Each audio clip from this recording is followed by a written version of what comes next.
If you're getting crashes by trying to access indices that aren't in your array, this video is for you.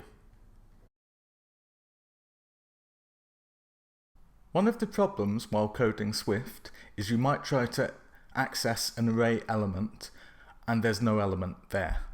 So for example, here I have an array of string A, B and C. A is at location 0, B at 1, C at 2. If you try to access location 3, then you get a nasty runtime crash like this.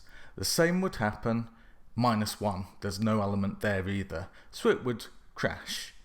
And no matter how you try to access the elements in the array, you may get a crash if you're trying to access an element that just isn't there.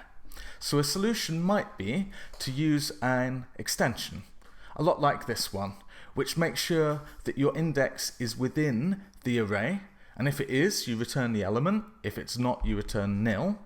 And that means if you try to access, say, element -1, you'd be returned nil. Now within your calling code, you'd have to deal with that because you'd have an optional, and that's kind of fine, and we have ways of doing that. This code is tested, and I've tested it with these tests in the playground, and you can get this code from the repo which is in the description.